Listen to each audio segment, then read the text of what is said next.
social media ang insidenteng nangyari sa pagitan ng pulis at militar. Apat na sundalo ang nasawi matapos nilang maengkwentro umano ang ilang pulis sa bayan ng Hulu-Sulu. Ayon sa police report, mula sa Police Regional Office sa Bangsamoro Region, sinita umano sa checkpoint ang SUV ang mga nasawi na hindi naka-uniforme ngunit nagpakilalang mga sundalo. Nagsalita na ngayon si President Duterte tungkol sa insidenteng nangyari. Panoorin natin ang iba pang mga detalye sa video ito. It was a waste of life. But ever since, yung araw na yun, totoo, I was really very sad. Kasi mahal ko ang sundalo ko. At yung pagmamahal ko sa inyo, just like the giving of the gifts. Natural yan. Do not take it as a form of bribery or what.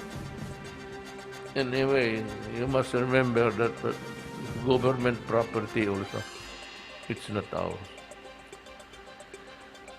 Itong nangyari, masama.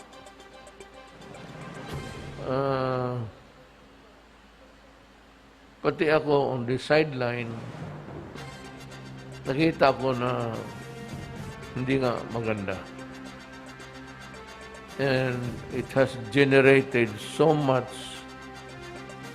maybe hatred,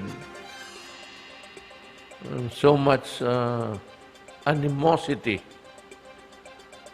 between the two units, PNP, pati ang Armed Forces of the Philippines. Which is not good because in the end,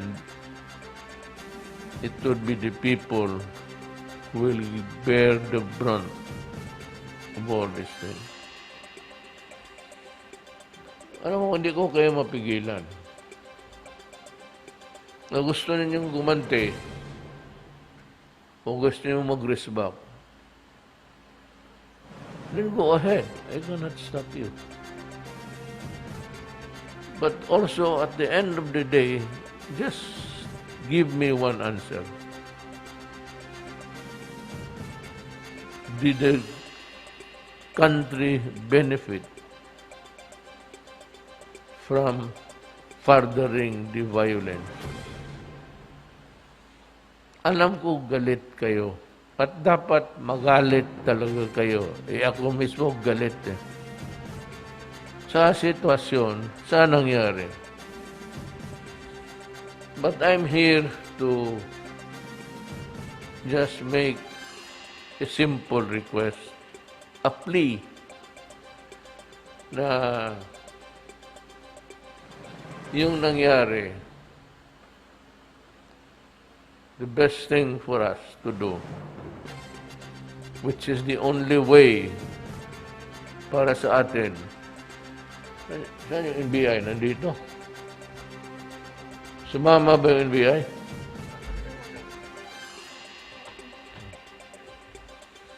I have directed the director to investigate.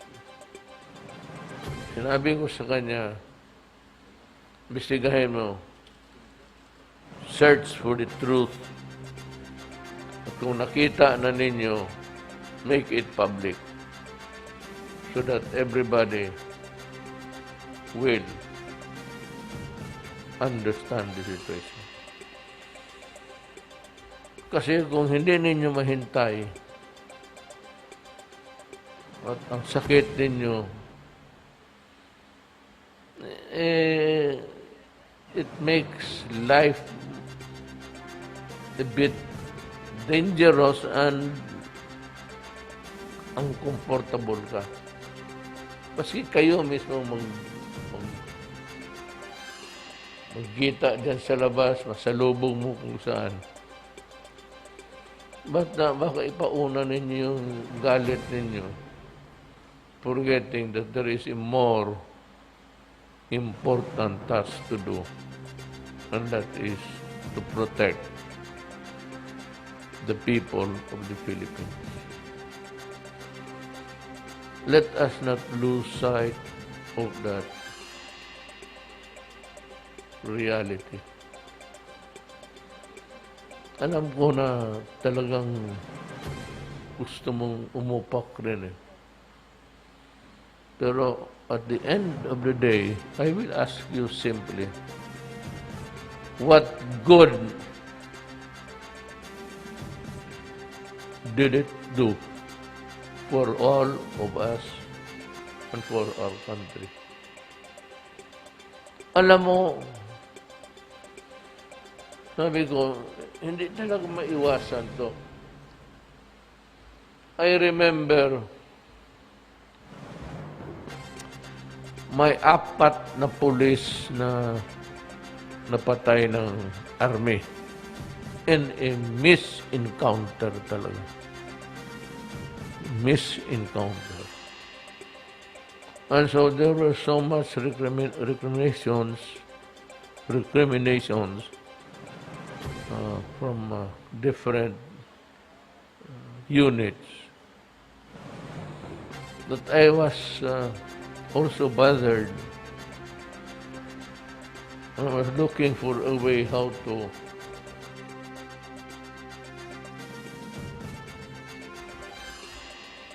handle the situation. Para kasi the ship of state is sailing. Hindi naman typhoon, but a little bit turbulent water. Nandito ako para maghingi ng tulong sa inyo. Help me make the waters calm. Kasi ang ating bayan, ship of state, is sailing in that area. Nung ang pulis ang namatay, 4. I'm not comparing. I'm just saying what I did. Nung nakita ko medyo mainit, kayo, you were there in the command conference. I'm sure kung anong sinabi ko sa inyo, I do not want to hear anything about that incident at all. Mahirap kasi na ng istorya ng patayan ng mga tao mo. It is not a pleasant task. And it's not a good one. So, nakalimutan na yun. Now, huwag ninyong isipin na yan rin ang gusto ko. Kasi may nakita akong mali. Mag-neutral na lang ako sa salita ko. But I have my own misgivings about the whole thing. But pending the release or pending the invitation of the NBI, we all must just keep our silence and hope that the NBI would find the truth for us. Trabaho nila yan. At, yes. Trabaho nila yan. And I'm sure that they would not fail me. Kilala ko itong mga to sila. Matagal na ito sa ano. Sabi ko, get the truth. Huwag mong sobrahan, huwag mong kulangan. Yung totoo lang. Because it will save us the trouble. You bungle everything at marakita na nasilip sila na hindi totoo or a concocted one, we cannot control the trouble. Ay, kayo na lang ang barilin ko para matapos. Nang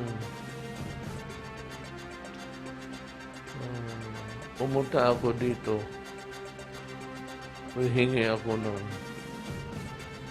tulong ninyo. I'm pleading. Nakikiusap ako. Nihangyo ko ninyo. Matabangan ko ninyo.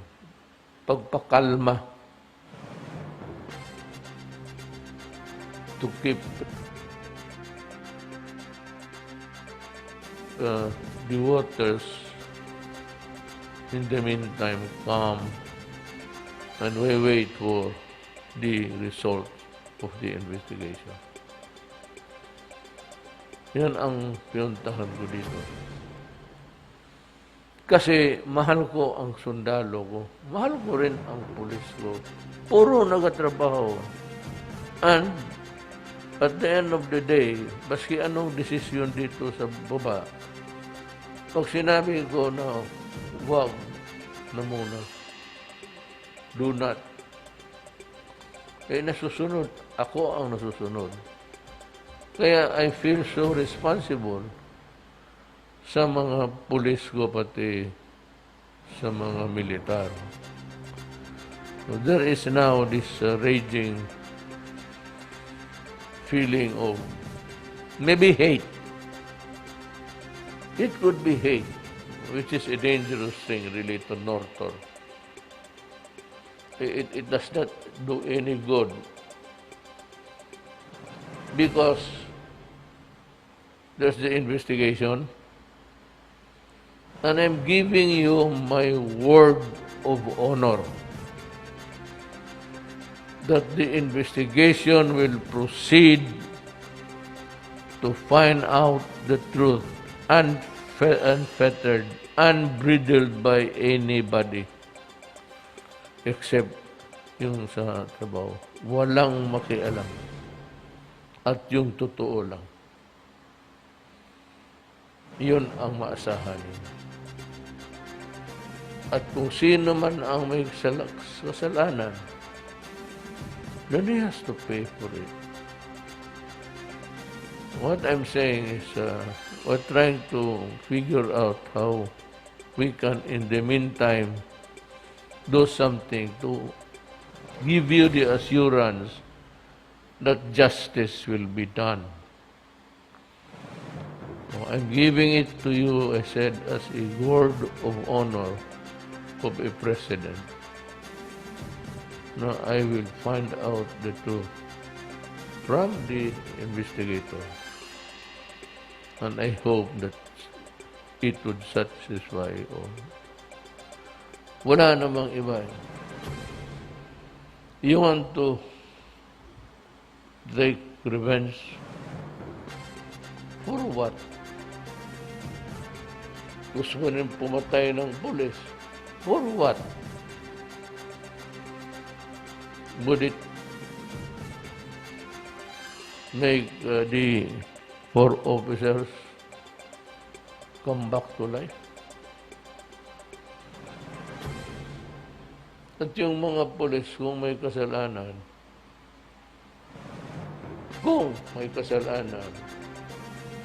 hindi hintayin natin. At pagkatapos, they will be prosecuted. Either a court-martial or a regular court. Wala akong pakialam. I said, I do not. Matanong ninyo baski sino, baski kayo mga opisyal. There never was a time na may hiningi ako na pabor ng ganito. Ilakad ko isang tao. Diyan yan si Delfin Lorenzana, kilala kami nun. Major pa yan siya sa na-assign sa Scout Ranger Regiment sa Davao. Wala akong on the level talaga yung trabaho namin. Ako, ayaw kong gustong sabihin niyo magkautang ng loob ko sa akin. I do not Nortor, mga loyalty, ito bata, ito ito promotion. Hindi ako ganun. Even when I was the mayor of Davao City, yung mga barangay captain na ayaw nila yung police na asahan doon. Gusto nila palitan. Maraming mga laro ito, mga buang na ito eh. Tari, kantak. Pag sabihin ko talaga, you go to De La Rosa or you go to Danao or you go to dyan, huwag kang maghingi sa akin ng pabor na gano'n.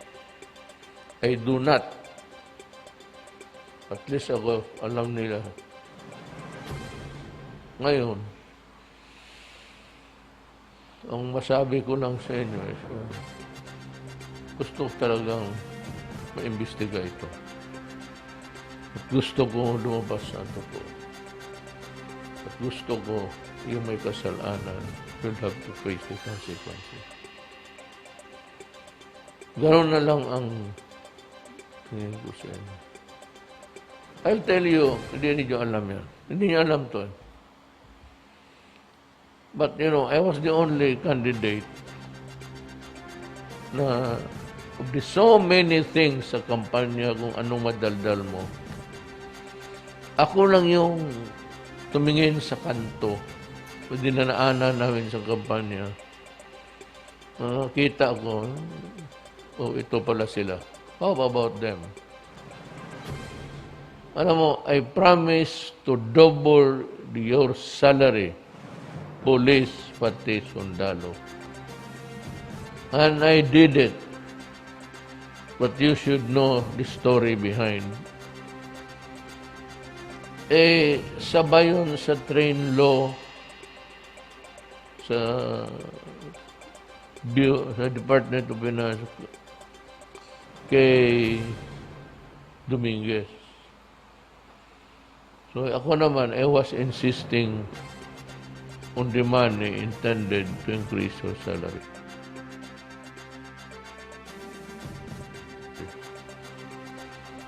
After so many debates, because most of the congressmen are favoring for unahin muna ang train law, sabi ko, nakapangako ako,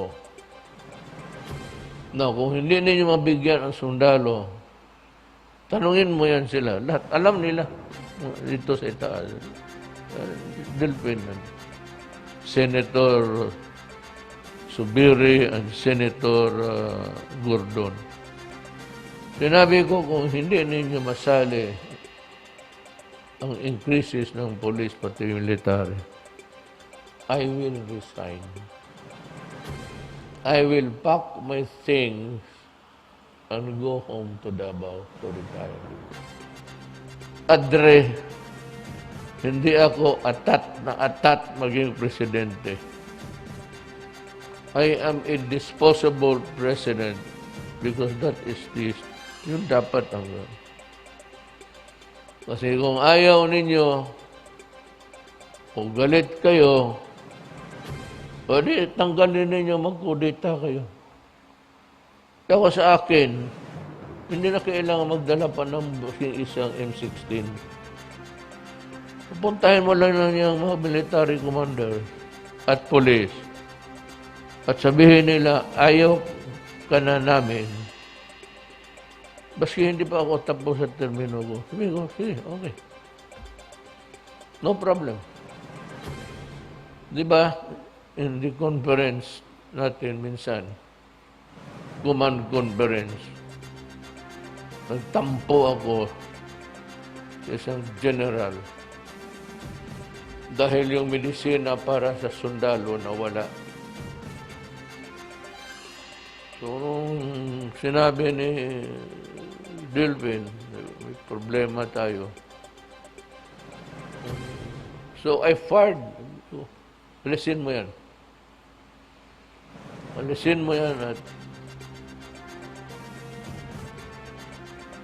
ganoon, mangako ako, kailangan tutuparin ko yan.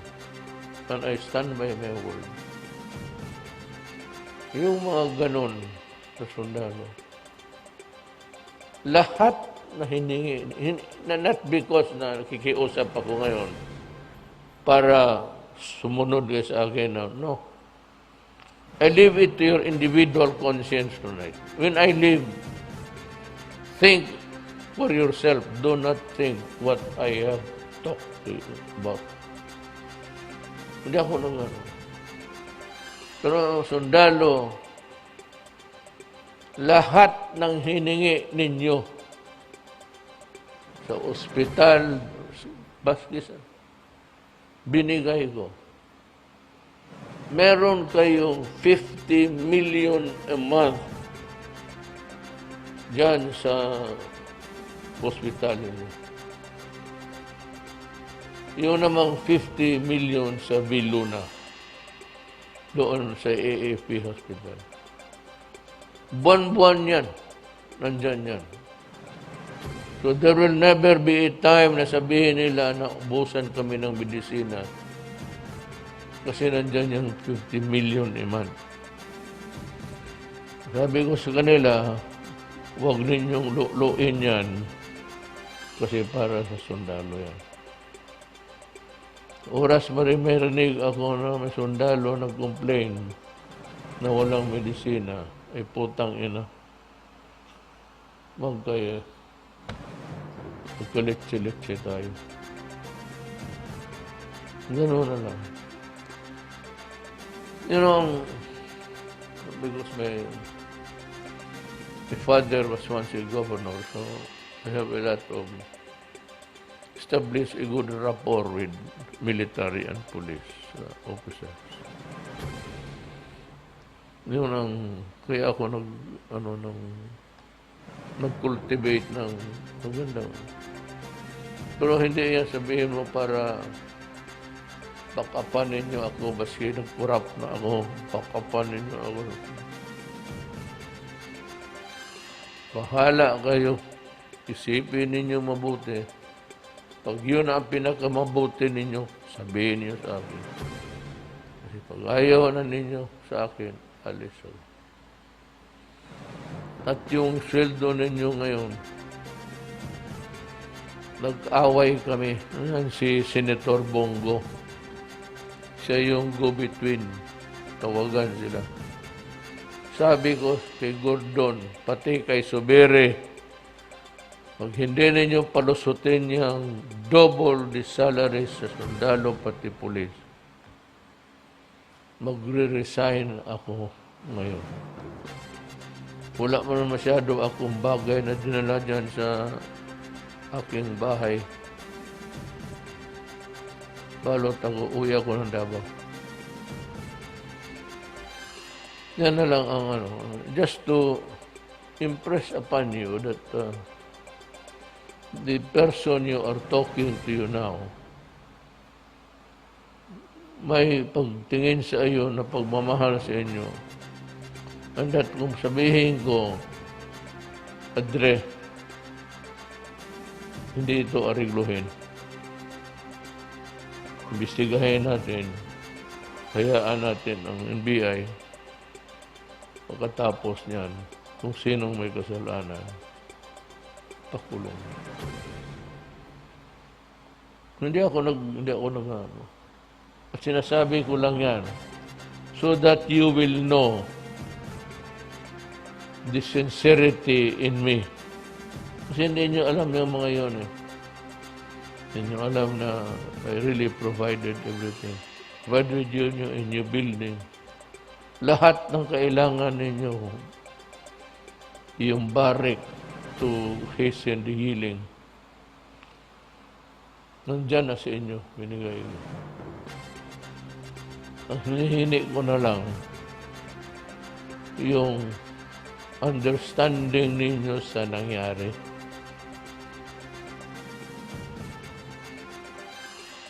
Na kung sisirain mo ang gusto mo patay tayo ng pulis dyan, 5-6 na pulis, istasyon. What good would it do? Sabi ko nga doon sa kabila, it will end up in a talk or talk. Maski ano kompleto. Look at Miswari. He staged a rebellion, he has killed so many soldiers, his forces in the past. But where is Miswari now? Miswari is the ambassador to the OIC, oil-producing nation. Bakit nandyan siya?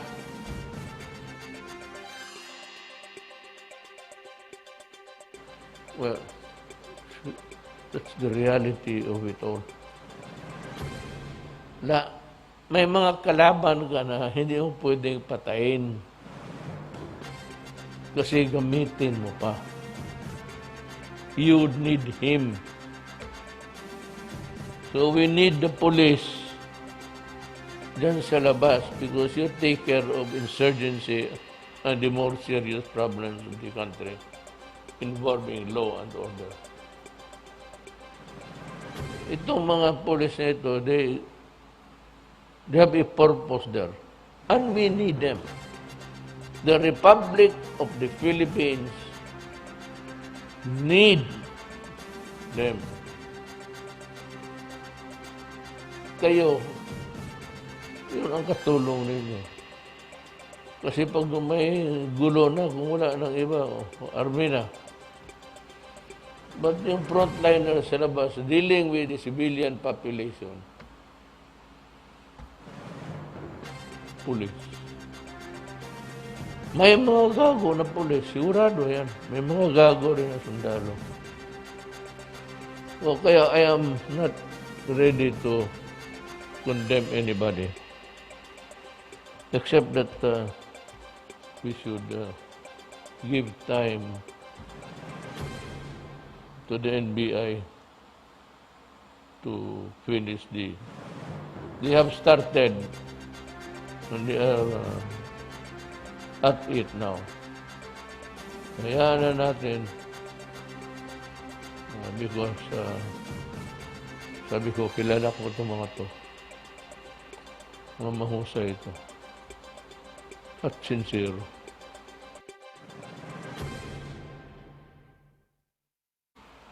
So yun lang, ang pinunta ko dito is to make a plea. Hindi dahil yan sa pang-distribute ng ayaw ko nga sana kung nalaman ko kasi may isabihin ako sa inyo. But anyway, maski sana ako pumunta. Maski sa hulo, kung saan. Dala ko talaga yung parigalo ko sa... Walang ibang presidente ng Pilipinas na lumingon para sa inyo. Totoo yan. Yan lang sweldo, pati yung mga equipments ninyo sa ospital. Pati yung medisina para sa gamot. Yun ang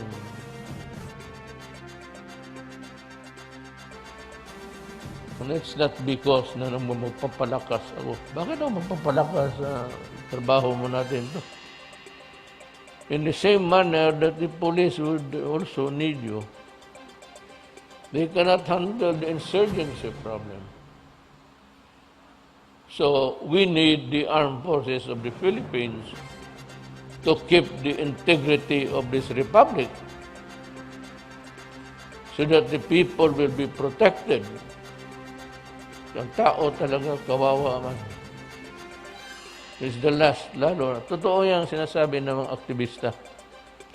Doon, hindi natin ma-deny. Yung mga mahirap.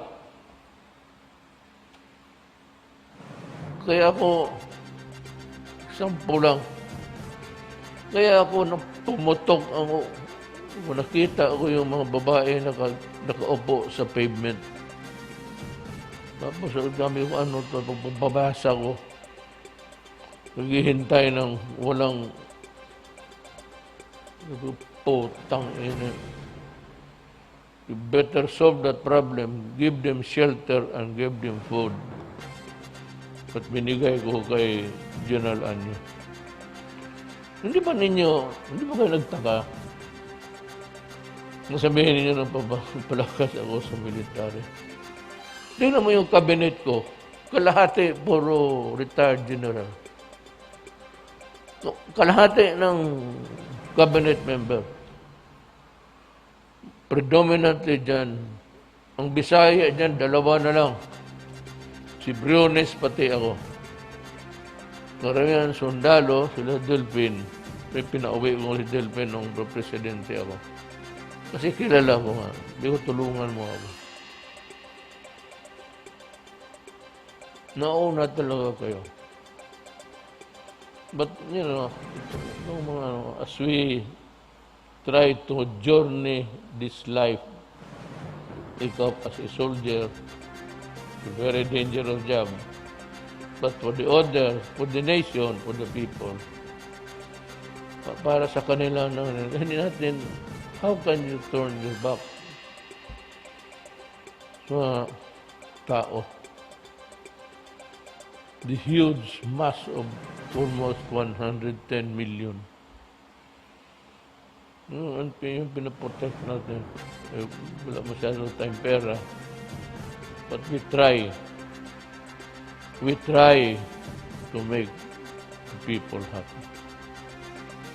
So, it behooves upon you to think about that solemn duty. Yung pangyayari on the sideline, nangyayari yan. Hindi yung sabi, sideline na hindi importante. Importante maimbestiga at justice is rendered. But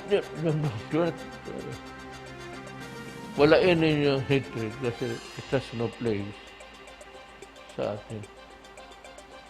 We cannot take revenge. We cannot go there and get them and lynch them. It ain't that way. Ang importante malaman at yung totoo umabot sa inyo at kontento kayo na yun ang totoo. So yan, ako dito pumunta to make a plea.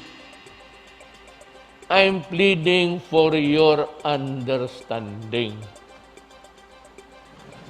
At saka, pakalmahin mo ang mga trupa. Explain to them their role in the society. That the real enemy is itong mga NPA, pati itong mga Abu Sayyaf. Alam ba ninyo kung bakit binigyan ko kayo ng sidearms lahat? Cost me $1 billion.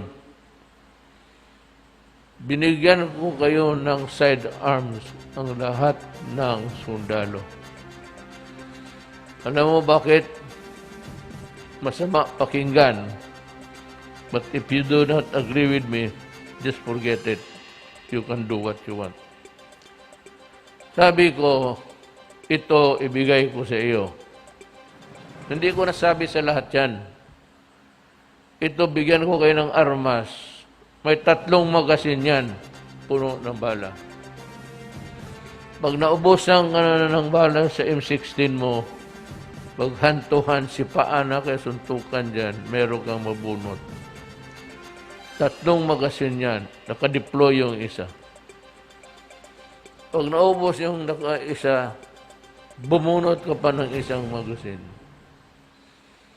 Pero yung pang 3 magasin, para sa ulo mo yan. Kainin mo ang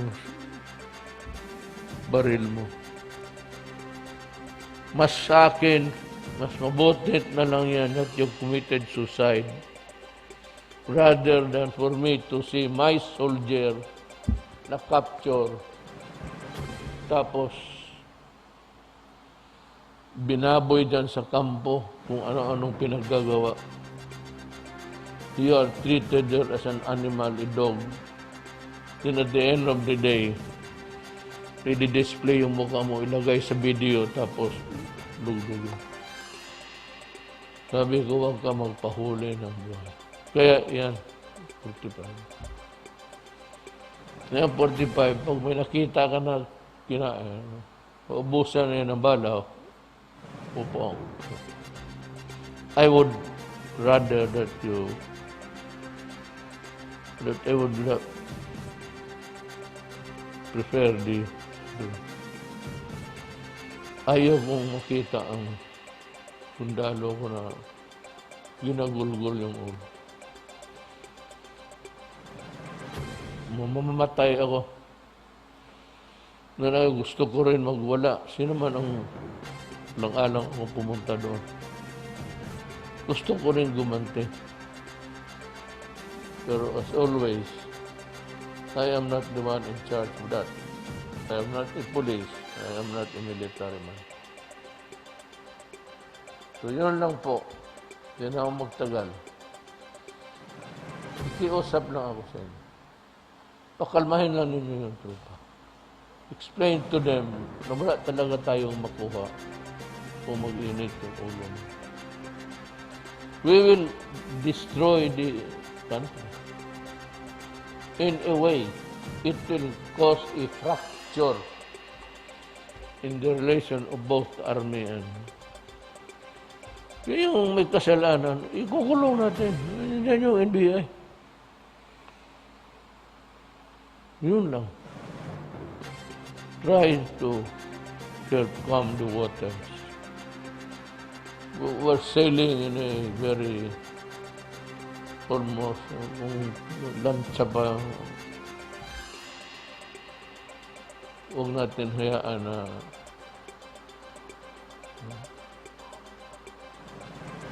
so I'd like to thank you from the bottom of my heart that you are here to hear me. It is giving me a chance to talk to you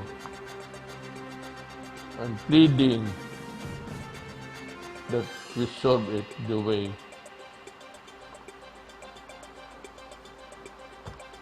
yung dapat gawin.